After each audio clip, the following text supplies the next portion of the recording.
faciliter la tâche aux intervenants ainsi qu'à ceux qui écoutent ainsi qu'au public. Sallu ala Muhammadin wa ali Muhammad.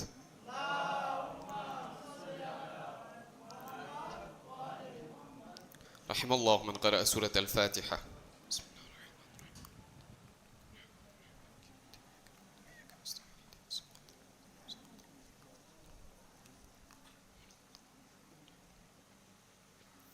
بسم الله الرحمن الرحيم الحمد لله رب العالمين الحمد لله الذي لا يبلغ مدحته القائلون ولا يحصي نعماءه العادون ولا يؤدي حقه المجتهدون الحمد لله الذي بعد فلا يرى وقربا فشهد النجوى تبارك وتعالى ثم الصلاة والسلام والتحية والإكرام على سيد المرسلين وخاتم النبيين وشفيع المذنبين الرسول المؤيد والنبي الممجد المصطفى الأمجد الذي سمي في السماء بأحمد وفي الأرض بأبي القاسم محمد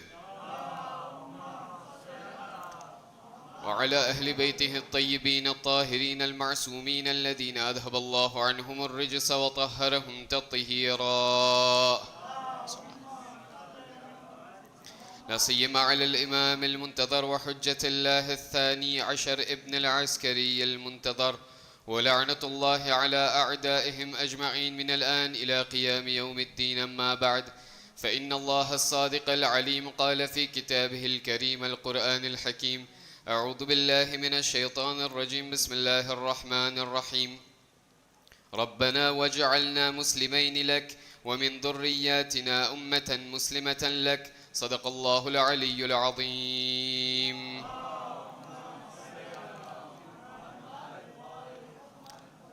Chers fidèles, chers croyants, assalamu alaikum wa rahmatullahi wa barakatuh. Pourquoi mes enfants ne sont pas religieux? Pourquoi mes enfants ne m'obéissent pas? Pourquoi mes enfants ne m'écoutent plus? Tout ceci sont des questions qui sont de plus en plus entendues et que nous entendons de plus en plus dans le monde musulman et plus particulièrement au sein de notre communauté. Effectivement, force est de constater que malgré les maints efforts des familles, malgré les maints efforts des parents, les efforts sans relâche des parents, nous voyons que ces mêmes efforts semblent incapables et semblent ne pas donner de réponse face à leurs enfants. Nous voyons que dans ce monde, malgré le fait que les parents travaillent sans relâche, les parents consacrent de leur temps, consacrent de leur argent, consacrent toute leur énergie dans leurs enfants, mais lorsque, arrivé à une certaine période, arrivé à un certain moment, eh bien ces mêmes parents remarquent et se rendent compte que tous leurs efforts sont tombés à l'eau. Aujourd'hui, ces mêmes enfants pour lesquels ils avaient consacré toute leur énergie, eh bien aujourd'hui, ces mêmes enfants ne les écoutent plus. Vous savez, lorsqu'on analyse le monde de nos jours, lorsqu'on analyse la façon dont le monde évolue actuellement, nous voyons que dès la naissance de l'enfant, les parents consacrent et commencent déjà leur nuit blanche. Oui ou non? Nous voyons que les parents commencent déjà leur nuit blanche, puis consacrent les meilleurs vêtements par exemple, consacrent la meilleure alimentation par exemple, et consacrent les meilleures des choses pour leurs enfants. Et lorsque ces mêmes enfants grandissent au fil du temps et au fur et à mesure, eh bien ces parents donneront la meilleure éducation à leurs enfants, donneront les meilleures écoles à leurs enfants et leur octroieront le meilleure atmosphère, un meilleur environnement. Et pourtant, nous voyons qu'arrivé à un âge adulte, eh bien les parents reviennent très souvent à la mosquée. Les parents reviennent très souvent auprès des ulama, auprès des savants et disent « Oh Ara, oh Maulana, nous voyons que nos enfants ne nous écoutent plus. Donnez-nous un ta'wiz qui nous permettra que nos enfants nous écouteront plus et nos enfants obéiront à nos ordres. » Vous savez, ce sujet, pourquoi avoir pris ce sujet pour cette nuit? Parce que depuis la première nuit, nous voyons que nous étudions la sourate al-Baqarah dans le Saint-Coran. Nous voyons que dans cette même sourate al-Baqarah, Allah subhanahu wa ta'ala accorde une grande importance, accorde un grand intérêt à cette même éducation des enfants. Allah subhanahu wa ta'ala, dans le chapitre 2, verset 128, relate la dua et l'invocation que Nabiullah Ibrahim avait prononcée vis-à-vis de Allah subhanahu wa ta'ala. Il dit Bismillah ar-Rahman ar-Rahim. Rabbana waj'alna muslimayna lak wa min dhurriyyatina ummatan muslimatan lak. Ô notre Seigneur, fais de nous tes soumis et de notre descendance une communauté soumise à toi.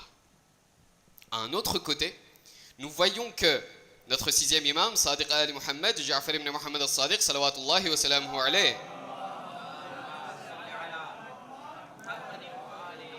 nous rappelle d'une façon incroyable, d'une façon extraordinaire, l'importance de l'éducation des enfants. Car au final, mes amis, je vois non seulement des jeunes parents, je vois des grands-parents ici présents, je vois également des futurs parents ici présents. Ce sujet et cette analyse nous concerne à tous, mes amis. Pourquoi ? Parce que nous sommes tous des membres de la communauté.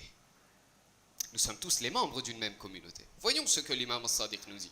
L'imam al-Sadiq dit, vous savez, lorsqu'une personne va mourir, va décéder, et lorsqu'elle sera mise dans la tombe, eh bien la première nuit, nous savons tous, que 2 anges viendront questionner ce défunt.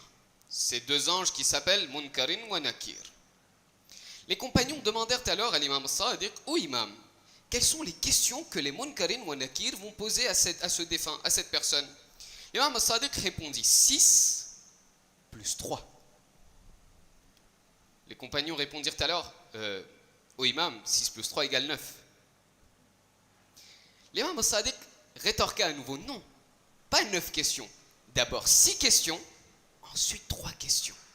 Étonnés et intrigués, tout comme vous en ce moment, les compagnons demandèrent à l'imam, ô imam, expliquez-nous, qu'est-ce que ça veut dire 6 plus 3 ? L'imam répondit alors, les 6 premières questions que les Munkar et Nakir vont poser, si tu arrives à répondre à ces 6 questions, c'est alors que les Munkarin wa Nakir te poseront les 3 prochaines questions. Attention, il y a des levels. Tu réussis d'abord à répondre aux 6 premières questions, c'est alors que viendra le tour des 3 prochaines questions. Si tu n'arrives pas à répondre aux 6 premières questions, ton châtiment va déjà commencer. Les compagnons prirent leur souffle et leur courage à 2 mains et demandèrent à l'imam, ô imam, quelles sont les 6 premières questions ? L'imam commença alors à énumérer les questions.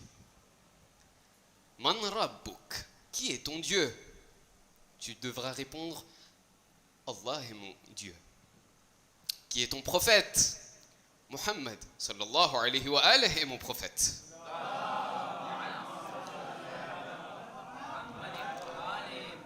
Qui sont tes imams ? Quelle est ta religion ? Quelle est ta qibla ? Ainsi de suite. C'est alors que lorsque ces 6 questions seront posées, viendra le tour des 3 prochaines questions. On dit, mais quelles sont les 3 questions ? Il a dit, la première question, Allah subhanahu wa ta'ala nous a demandé de te dire, de te faire parvenir cette question. Ô croyants, ô défunts, rends-nous compte d'une chose. Tu devras nous rendre des comptes. La première nuit de ta tombe, quel compte ? Rends-nous compte de la jeunesse que Allah subhanahu wa ta'ala t'avait accordée.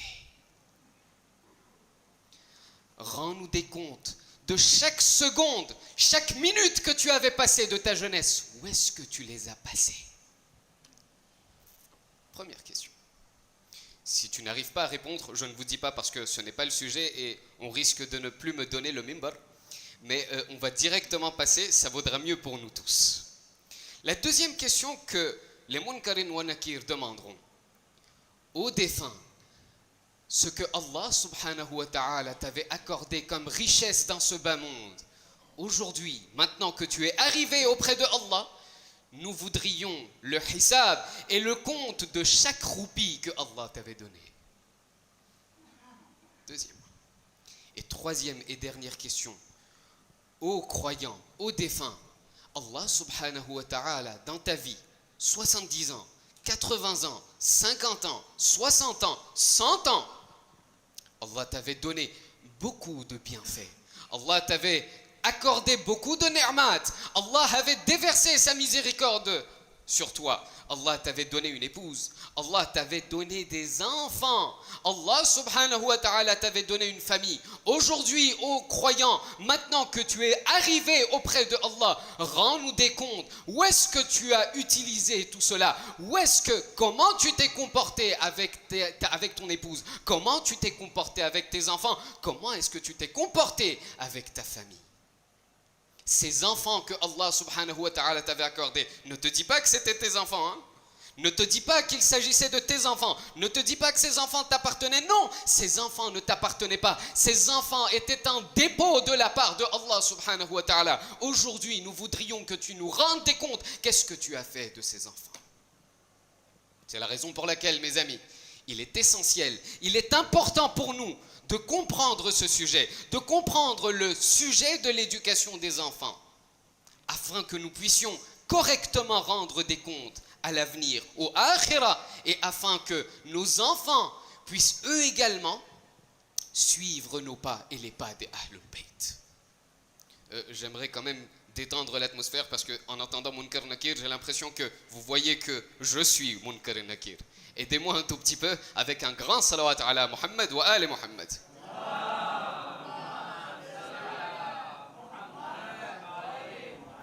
C'est la raison pour laquelle, mes amis, vous savez, lorsque on demande à ses parents, pourquoi est-ce que vous dites que vos enfants ne vous écoutent plus, vos enfants ne vous obéissent plus?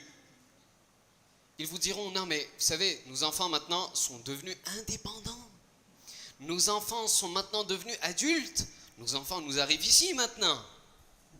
Ils ne nous écoutent plus. Dès qu'on dit quelque chose, ça hausse le ton. Quel est le problème? On ne sait pas. Pourtant, nous avions bien éduqué nos enfants. Mes amis, parfois il faut se demander. Je voudrais me poser la question à moi-même. Est-ce que l'éducation des enfants avait été accomplie pendant la jeunesse ou avant la jeunesse? Car mes amis, l'émir des croyants, Ali bin Abi Talib, salawatullahi wa salamuhu alayhi,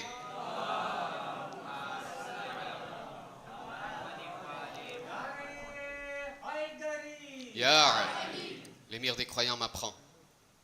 Oh mon cher jeune, oh mon cher ami, tu sais, l'éducation des enfants ne commence pas pendant la jeunesse. L'éducation des enfants commence avant la naissance de ces enfants.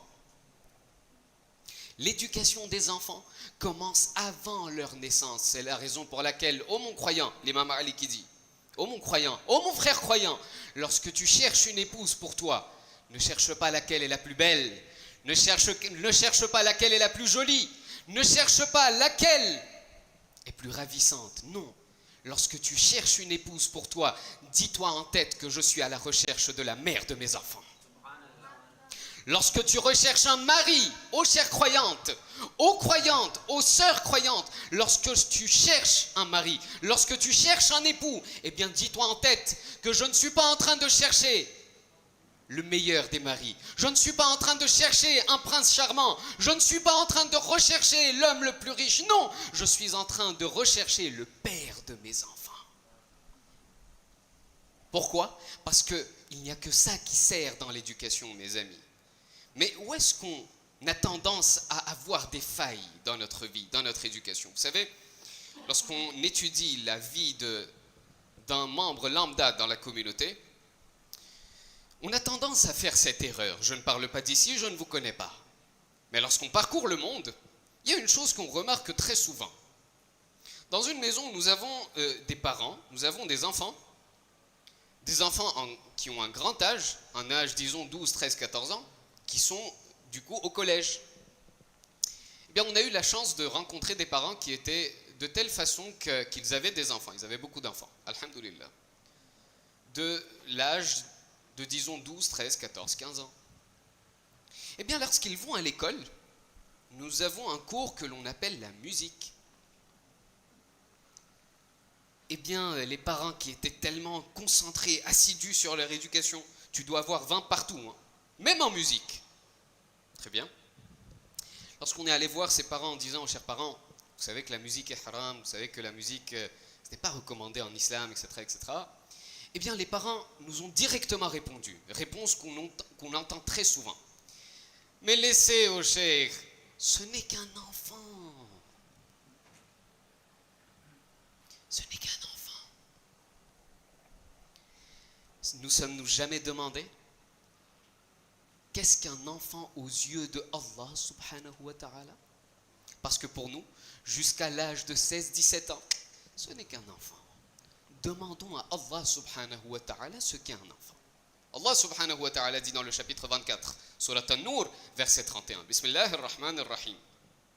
Wa qul lil mu'minat, ô mon prophète, dis aux croyantes, dis aux femmes de ta communauté, de baisser leur regard, de garder leur chasteté. Je laisse la version arabe, je vous invite à ouvrir votre Saint-Coran dans vos applications.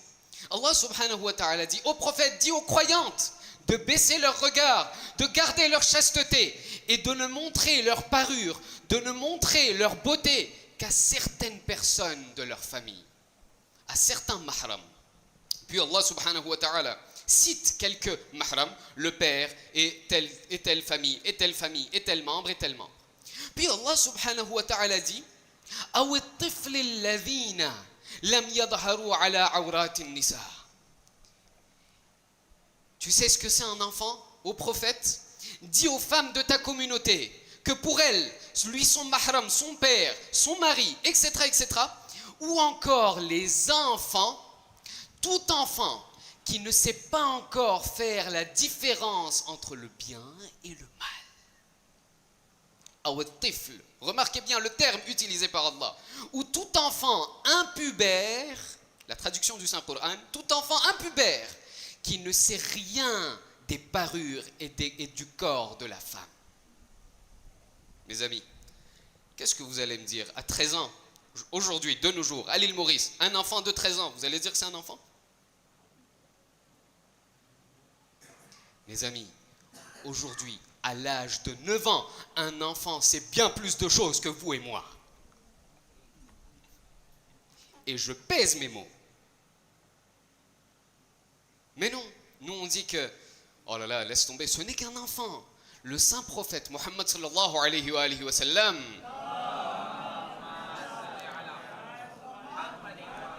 et je traverse très vite parce que je dois couvrir une autre partie. On m'a dit, Cheikh, vous avez parlé très peu de la istikhara. Si on a le temps, si le temps m'accorde, si le temps est avec moi, nous continuerons très rapidement. Le saint prophète dit au sujet de ces mêmes enfants impubères, il dit, vous savez, les enfants impubères, selon le Coran, le saint prophète dit, vous savez, lorsqu'un petit enfant impubère, qui ne sait encore rien du bien et du mal, lorsqu'un enfant impubère commet une mauvaise action, à Dieu ne plaise. Il a par exemple volé, il a par exemple dit un gros mot, il a par exemple n'importe quel exemple.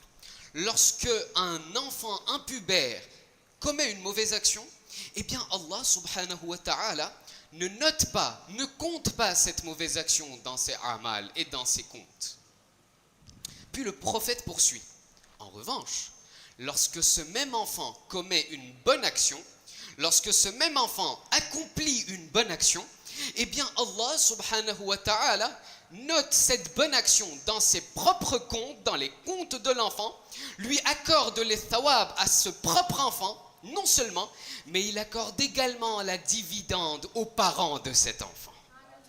Le jour du Qiyamah, le prophète ne s'arrête pas, le prophète poursuit. Le jour de la Qiyamah, eh bien Allah subhanahu wa ta'ala, lorsqu'il fera lever, lorsqu'il fera ressusciter cet enfant, eh bien Allah accordera à cet enfant, à ce même enfant, la force et le pouvoir de faire la shafa'a pour ses parents. Et c'est grâce à ce même enfant impubère que les parents iront au paradis. C'est grâce à ce même enfant qui, dès son jeune âge, dans son enfance, avait accompli une bonne action.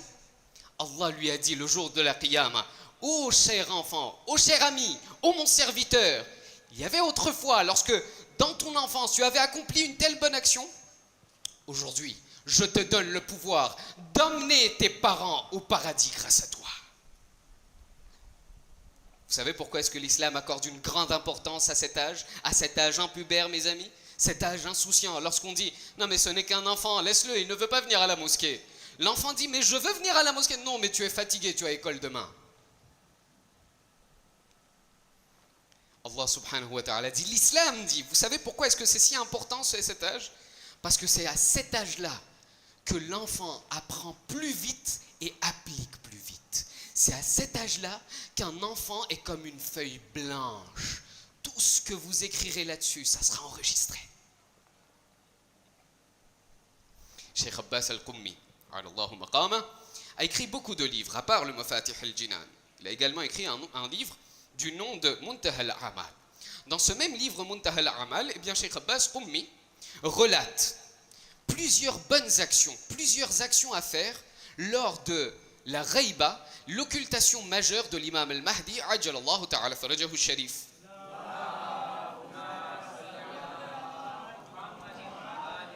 Et je passe très vite parce que je n'ai plus assez de temps.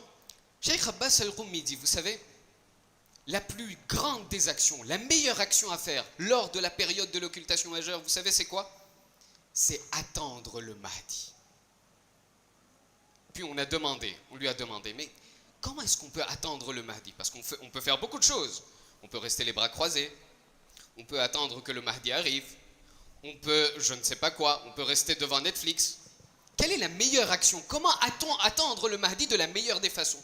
Eh bien, Cheikh Abbas al-Qummi dit, vous voulez attendre le Mahdi de la meilleure des façons? Il y a une chose, il y a une solution. La meilleure façon d'attendre le Mahdi est de préparer vos enfants, de bien éduquer vos enfants. Vous savez pourquoi? Pour que lorsque le Mahdi revienne, pour que lorsque le Mahdi réapparaisse, je puisse venir auprès de mon maître en disant, ô Mahdi, ô Maoula, ô mon maître, je suis peut-être pécheur, je suis peut-être un nalayak, je ne suis peut-être pas digne de faire partie de votre armée, mais ô imam, j'ai au moins préparé mes enfants pour que lorsque vous reveniez, je puisse vous les offrir et je puisse vous offrir mes enfants pour qu'ils puissent faire partie de votre armée. Maintenant, lorsqu'on demande aux ulama, à la lumière des hadiths des ma'soumines et à la lumière des histoires des ulama, je vous ai ramené 5 points pratiques à implémenter dans notre vie, à appliquer dans notre vie, afin que nous puissions avoir un tarbiya efficace. Premier point. Les ulama nous disent à la lumière des riwaya, vous savez, la première chose que l'on doit faire si on veut bien éduquer nos enfants, vous savez c'est quoi? La première des choses, faire aimer la religion à nos enfants. Il y avait une époque, lorsque l'enfant rentrait de l'école, Moussallo, prie, tu as fini ton namaz, tu as fini ta lecture, tu as fini ton Coran. Non, cette époque est révolue, mes amis. Les ulama nous disent, nous sommes maintenant à une époque à laquelle, lorsque ton enfant rentre chez toi, au lieu de lui donner des ordres, au lieu de lui ordonner de prier, la meilleure solution, une meilleure façon de faire aimer la religion à ton enfant, est que lorsqu'il rentre chez lui, tu lui dises, oh mon fils, toi aussi tu es fatigué, moi aussi j'ai travaillé, toi aussi tu as travaillé, je sais que tu es fatigué, moi aussi je suis fatigué, mais nous avons un rendez-vous avec Allah. Mets ton moussallo, prépare ton moussallo, moi aussi je prépare mon moussallo, faisons namaz ensemble. Je sais que tu es fatigué, mon enfant. Moi aussi, je suis fatigué. Communiquons un peu avec Allah. Ouvre ton Coran, j'ouvre mon Coran. Parlons tous les deux avec Allah. Première des choses. Deuxième des choses, leur transmettre le peu de religion que nous avons et en faire un héritage spirituel. Lorsque je prépare mon testament, je ne sais même pas si je l'ai préparé, mais lorsque je prépare mon testament, telle somme figure dans tel compte bancaire, figure dans tel pays, figure dans... Ceci appartiendra à mon premier enfant. Telle somme et telle richesse appartiendra au deuxième. Mes chers amis, avons-nous déjà vu un testament dans lequel une personne mourante est écrite?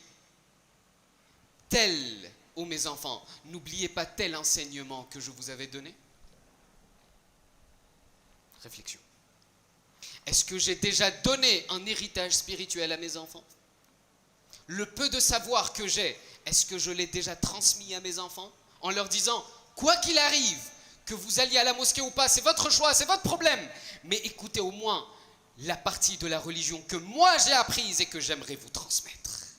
Car vous savez mes amis, et on le dit très souvent, on le dit toujours, le premier madrasa des enfants, vous savez c'est quoi? C'est la maman mes amis, c'est la maison. Deuxième des choses. Troisième des choses, semer les graines du akhlaq en eux. Viendront ici, lorsque nous allons dans les différentes jamas, nous avons des personnes âgées de la communauté qui nous disent, vous savez, non mais les jeunes d'aujourd'hui, aucun respect. Ah oui, pourquoi? Je ne sais pas, ils voient qu'il y a très peu de chaises ici, ils prennent toute la place, nous sommes debout, et ils ne nous demandent même pas. Nous passons en face des jeunes, aucun salam, aucun kalam, rien du tout, comment vous allez? Nous faisons salam, on ne nous répond même pas. Et nos jeunes ainsi, et nos jeunes... Vous savez mes amis, lorsqu'on voit, parfois, je ne dis pas tout le temps, parfois, ne nous arrive-t-il jamais de penser que finalement, le reflet, les enfants que nous voyons à la mosquée, c'est le reflet des habitudes et des comportements qu'ils passent et qu'ils voient à la maison? Qu'est-ce que nous avions dit? Nous avions dit que les enfants sont une feuille blanche. Tout ce qu'ils verront à la maison, tout ce qu'ils verront dans les foyers, ils le reproduiront, mes amis. N'avons-nous donc jamais pensé que lorsque mes enfants vont à la mosquée, lorsque mes enfants vont dans une place publique, eh bien leur comportement, ce n'est que le reflet de mes comportements. Quatrième des choses, nos ulama nous disent, construisez le aql de vos enfants avant que quelqu'un d'autre ne le fasse à votre place. Vous avez déjà entendu parler de Buzz l'éclair? Vous avez déjà entendu parler de Buzz l'éclair? Le dernier qui vient de sortir il y a quelques années. Je ne peux malheureusement pas m'exprimer plus ouvertement. Nous avons tendance à nous dire, non mais ce n'est qu'un dessin animé. Ce n'est rien, ce n'est qu'un film. Ce n'est qu'un... La personne, le réalisateur de ce film, la personne qui a réalisé Buzz l'éclair, on lui a demandé, pourquoi est-ce que tu as créé ce film? Comment est-ce que tu as conçu ce film? Eh bien, cette même personne qui était un psychologue a alors répondu, on m'a demandé de concevoir ce film, on m'a demandé de construire ce dessin animé pour promouvoir les affaires, pour promouvoir le comportement des Qawm el-Lut aux enfants.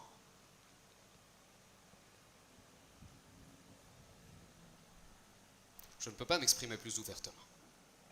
J'espère que le message est passé. Construisez le aql des enfants avant que quelqu'un d'autre ne le fasse à votre place.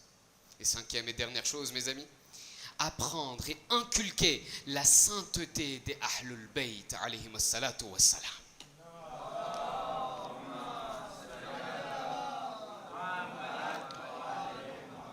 Karbala a eu lieu, la tragédie de Karbala a eu lieu. Les femmes et les enfants ont été captifs, ont été emmenés à Koufa.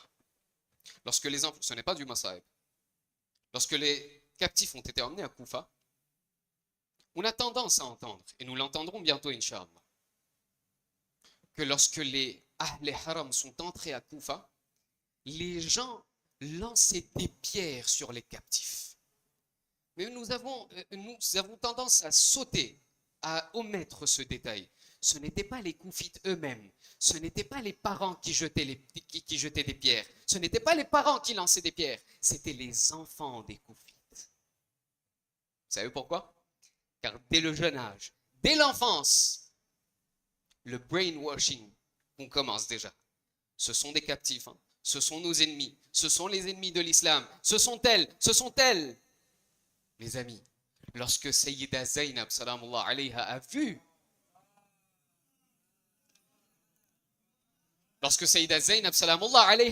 cette scène, vous savez ce qu'elle a dit? Elle a prononcé le verset, chapitre 16, verset 92. Je n'ai pas le temps de le lire. Sayyida Zainab a lu ce verset en disant, ne soyez pas comme cette vieille dame, ne soyez pas comme cette dame âgée qui, lorsque la journée commence, lorsque le jour commence, eh bien elle commence à tricoter de la laine. Et dès que le soir arrive, elle défait tout ce qu'elle a fait depuis le matin. Tout ce qu'elle a construit depuis le matin, elle le défait. Vous savez ce que ça signifie? Vous savez ce que Sayyida Zainab voulait dire? Les samedis et dimanches arrivent, ou bien le samedi arrive, je ne sais pas quelle est l'habitude de l'île Maurice, mais lorsque le jour de la madrasa arrive, j'emmène mes enfants moi-même à la madrasa. Lorsque je les emmène au madrasa, je les laisse au madrasa. Moi, peut-être, je ne sais pas, je me dis, ils vont garder mes enfants, c'est une garderie. Ils vont me dire, non mais au moins je me délaisse un tout petit peu de mes responsabilités. Voilà. Mais lorsque ces mêmes enfants rentrent à la maison, qu'est-ce que ces enfants avaient appris au madrasa? Ne volez pas, ne mentez pas, ne trichez pas, faites le hijab, le bi-hijabi c'est haram. Mais qu'est-ce qui arrive? Lorsque l'enfant rentre à la maison, il voit que le père lui-même est en train de mentir. Il voit que la mère elle-même est sans hijab. Qu'est-ce que l'on apprend aux enfants à la madrasa? Et qu'est-ce que moi, comme, en tant que parent, je donne comme image à mes enfants? Sayyida Zainab dit, vous faites des efforts vous-même de vos propres mains. Ne gâchez pas tous vos efforts, ne les mettez pas. Mes amis, dernière question d'ouverture. Et j'ai terminé. L'imam réapparaîtra dans un instant. L'imam réapparaîtra demain, lorsque l'imam viendra à l'île Maurice et viendra à la mosquée de Port-Louis. Est-ce que mes enfants sont dignes que je puisse les présenter au Mahdi?